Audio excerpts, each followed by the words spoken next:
Alright, this is my second attempt at this video. I don't know what happened. My phone reset. I'm using my mobile phone to film this. The title of this video is Australian Workplace Agreements and John Howard's work reforms. What do you think of John Howard's new idea that the boss or manager or company or whatever, the employer, has sets the negotiations with the employee on the work conditions? Now, I quit Agalos because I didn't like that, because I was getting $10 an hour. Now I'm with Caltex, and I was getting $17.35 an hour. Now they've dropped my pay to $15.62 an hour before 12 o'clock on weekday. But the good thing is, if you work after 12 o'clock noon on the weekday, you get $17.96 an hour. If you work after 6 p.m. on that day, you get $19.77. If you work Saturday or Sunday, you get $22.78 an hour. The problem with this is, I'm working 7 till 3 on a weekday, right? Now, I don't want to work at weekends. The reason I left the Gallows is because I didn't want to work weekends. Now I feel tempted to work weekends in order to keep up with what I was making before, right? Because I'm losing $2 an hour before 12 o'clock. Now, what do you think about that? With these Australian workplace agreements, there's nothing stopping the employer reducing the pay rate even more. I could go back down to $10 an hour like I was at a Gallows, you know? Also, just on legal matters, if I'm with a current AWA, do I have to sign the next AWA proposed by my boss? Or can I join a union or get an enterprise bargaining agreement or something like that and negotiate different conditions? Preferably someone with law or someone in a union experience.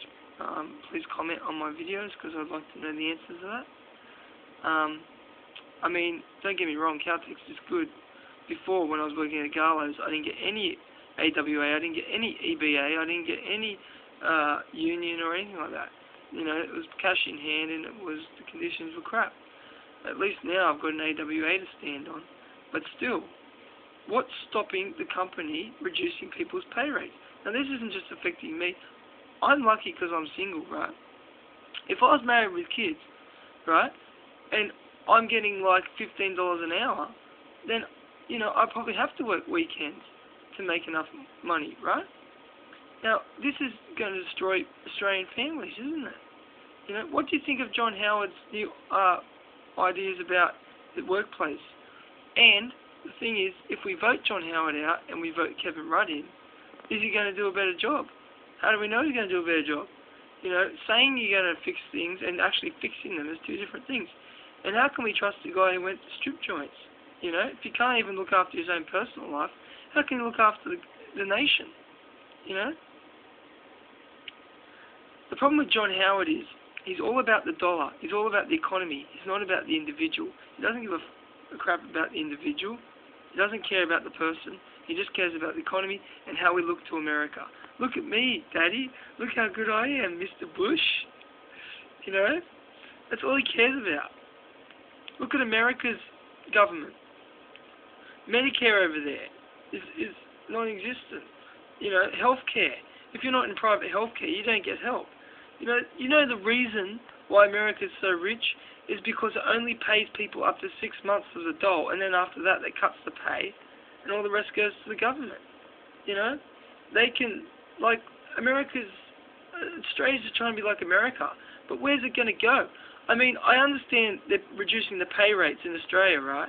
Maybe John Howard's proposal is to go back to the 1950s, when the pay rates were low, therefore the housing rates would go down, the interest rates would go down, and the cost of housing and the cost of products will go down. Maybe that will boost the dollar. I don't know. But yes, it's good in the long term, but what about the short term? And what's more important, the short term or the long term? These are the things we have to worry about. But why is the blue-collar workers' pay rates going down and not the white-collar worker? You know, what about small businesses? Are they affected by the AWA? Are they affected by these new laws? Anyway, I'd like to know your opinion on all this. And people who don't understand politics are probably going to what though?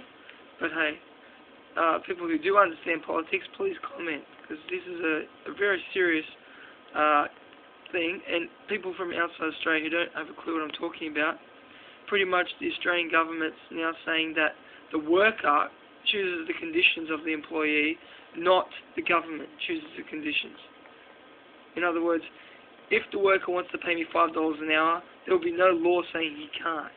Now that is absolutely ridiculous. The only thing that could happen is people go on mass strikes, you know. But see, a guy can come in and go, hey, I'll work for $2 less than Tom, and then I'll lose a job, they give it to him. You know, it's just ridiculous. And especially for democracy, a civilized country like Australia, you know, we're in a first world country, not a third world country. You know, we talk about the land of the free. We want to boost the family. We want to boost, you know, I could work weekends, right, for the next 50 years, right, and make a lot of money, right? But then I've got to say to my kid in 50 years' time, I'm sorry, you know, my kid's going to turn around when he's 20 and go, Dad, why weren't you there for me on the weekend, you know? Why weren't you there when I took my first walk? Why weren't you there? Why didn't you take me soccer games? Oh, sorry, son, I was working to pay the interest rate, to pay the mortgage, you know, to pay for the cost of food, you know? So come on, John Howard, pull your act together, you know, this is not a joke. You know, just because you don't have to pay taxes, just because you don't have to worry about all this, you're on your way out, you know, you stuff the country up and then you leave government, you know. And, for example, Kevin Rudd says he'll review it within 4 years. Within 4 years he'll be out of term. You know, where does that leave us? Especially young Australians like me who are starting out in the workforce. So, come on, what do you think? Let us know. Also, one of my viewers wants me to talk about cigarettes. I don't know why. Maybe she's being sarcastic. Cigarettes are bad for you. Don't smoke. That's all, folks.